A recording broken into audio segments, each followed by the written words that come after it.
What's going on YouTube? It's your boy Jimmy Wormy. I'm coming at you with another video. And well, Andor season 2 launched just the other day. And yes, for the people that are excited about Andor and want to do a lot of stuff with Andor, I'm happy for you. It's essentially Disney Plus is the best Star Wars show that nobody actually watches, is how it's usually described to me. And honestly, I have no real interest in watching these characters that I know are just gonna eventually die in Rogue One. But there was a decision made in the very first episode that has people really talking about it. And we can come over here to X where we get a breakdown of what actually happened. Andor dared to go to the darkest places Star Wars could offer. An Imperial officer abusing his untouchable status to SA, an undocumented migrant, while his troops are rounding up other undocumented citizens. This is the real world seeping into Star Wars storytelling. This is the world we live in, reflected in the galaxy far, far away. This is Star Wars at its most political, its most potent, its most frightening. Now, when I read this, all I see is this is a whole lot of darkness and reality that we don't really need within Star Wars. I don't really want to know about people getting saved within this particular universe, and I find it to be particularly unsettling. Do I think that maybe SA happened within the Star Wars universe? 100%. I mean, we're crying out loud. Jabba the Hutt exists and the underworld exists. We know a bunch of heinous actions take place within Star Wars, but having it actually shown to us instead of maybe hinted at, or areas where you can allude what potentially happened with this particular trooper and this particular chick or whatnot. Yeah, those are completely night and day examples there, where in this it is extremely dark, depressing, and something that I really don't want to know about what's happening within the Star Wars universe.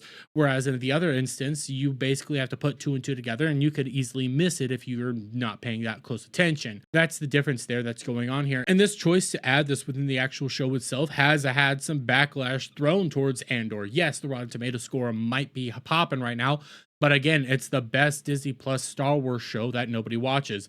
When you have low views and a bunch of people praising it, yeah, you're going to have great scores over on Rotten Tomatoes. But when we come over here, it became such a big issue that the creator actually had to go to the Hollywood Reporter to inform people on why he made such a decision. And we're actually going to go over here to That Park Place to read this because, my God, it's kind of unsettling and insane. Andor showrunner defends that season 2 controversy with shocking quote, "It felt right. Confirms Disney didn't challenge disturbing scene." That's something even I find fascinating, is that Disney didn't even want to challenge what was happening here. But why don't we actually get some of his thoughts on this particular matter, shall we? Because we can scroll on right down here to this. In a newly released interview with The Hollywood Reporter, Guillory defended the most disturbing sequence in Andor to date, a scene in which an Imperial officer tries to force himself on a rebel fugitive, Bix Kalleen. The moment ends with Bix screaming the nature of what almost happened to her, removing all ambiguity. It left many viewers shocked, not just for its content, but for what it signaled about the franchise's tonal direction. And we come on right down here to this. Let's be honest, man. The history of civilization, there's a huge arterial component of it that's SA, he said. All of us who are here, we are all the product of SA.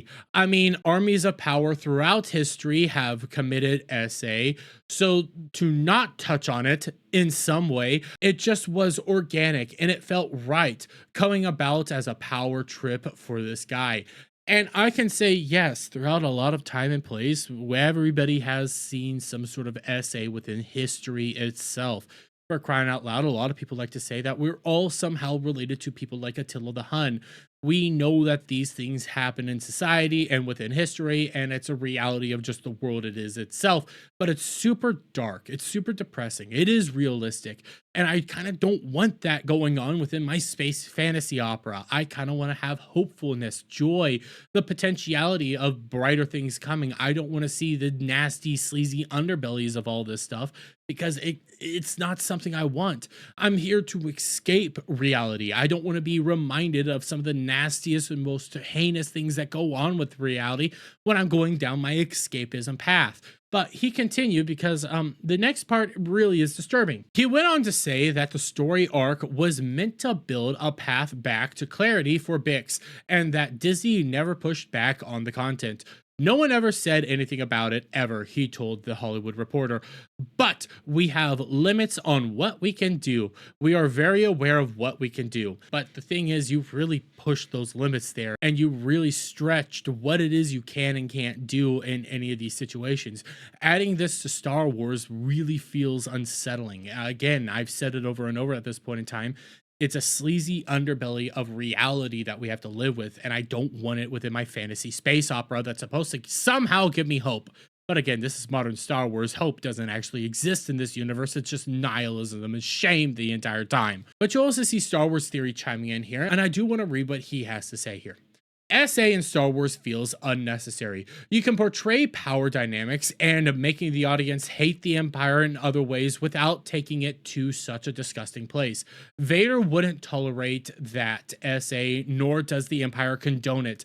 It has no place in Star Wars, period. Unnecessary. And here's something that a lot of people get wrong about Vader. And you mainly learn about this primarily through the prequels, but you do see it within the OT itself.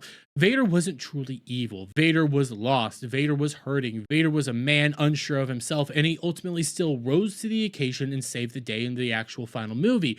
He did the right thing. He was never this truly awful, evil villain. He was just lost in the grand scheme of things and being manipulated by the Emperor. So seeing anybody potentially condoning these actions by the Empire is shocking to say the least, and is something that probably wouldn't have happened within this very strategic military operation. That being said, though, to some of the darker elements of Star Wars, we do know that they exist.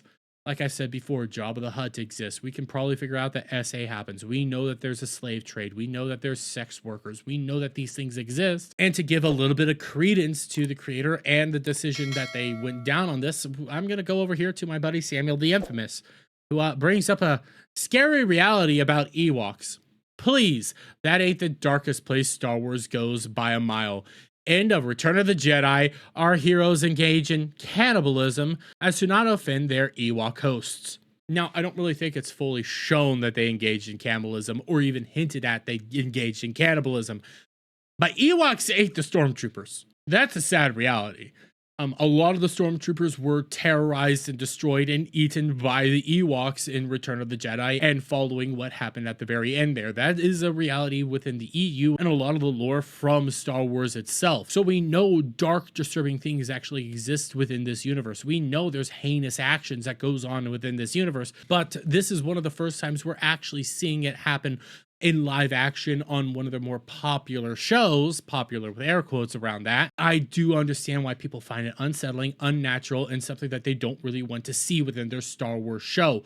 It's one thing when it's in the EU and people have to read about it and have to hunt down and seek out these more darker, disturbing things. It's another thing when you're actually portraying it in live action on a screen. But hey, it is what it is. But I'm going to leave it there though, guys. Let me get your guys' thoughts on all this down in the comments below. If you like this video, please give it a thumbs up. Shout out friends, hit the subscribe button, hit that notification bell for every time I put out a new video and go live, guys. And I'll see you on the next one. Bye for now.